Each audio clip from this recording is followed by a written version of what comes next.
নমস্কাৰ, মোৰ চেনেলটিলৈ স্বাগতম জনাই এটি আচাৰৰ ৰেচিপি লৈ আহিছোঁ।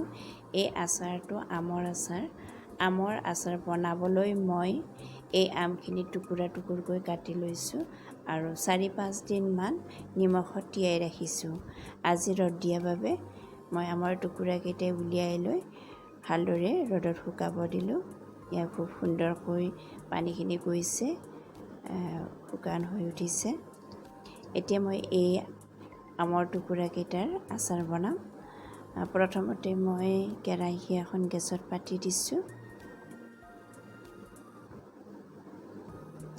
এই কেৰাহীখন গেছত পাতি দি ইয়াতে মই নহৰু আৰু জলকীয়া দিছোঁ।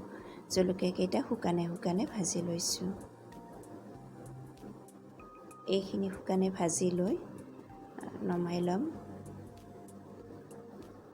অলপ ভালদৰে শুকান হোৱালৈকে ভাজি লৈছোঁ।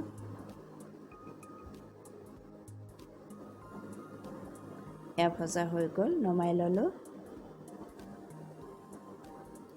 এতিয়া ইয়াতে মই বেছি মছলা দিয়া নাই, জিৰা গুড়ি আৰু গোটা জিৰা দিছোঁ, গোটা জিৰা আৰু সৰিয়হ দিছোঁ। এইখিনি ভালদৰে ভাজি লোৱা হৈ গ'ল। এতিয়া মই নমাই লৈ গ্ৰাইণ্ডাৰত দি দিলোঁ। গ্ৰাইণ্ডাৰত দি পেষ্টটো বনাই লৈছোঁ, গুড়ি কৰি লৈছোঁ। এতিয়া এই আমৰ আচাৰখিনি ভাজিবলৈ কেৰাহীখনত তেল দিলোঁ। তেলখিনি গৰম হোৱাৰ লগে লগে আমৰ টুকুৰাকেইটা দি দিলোঁ। ইয়াতে আৰু নিমখ দিব নালাগে, হালধি গুড়ি 1 চামুচ দিম। অকণমান লৰাই ল'লোঁ ভালদৰে তেলখিনি মিহলি হোৱালৈকে।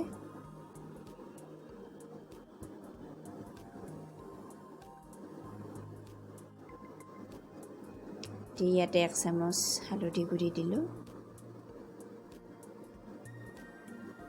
আকৌ ভালদৰে লৰাই দিছোঁ।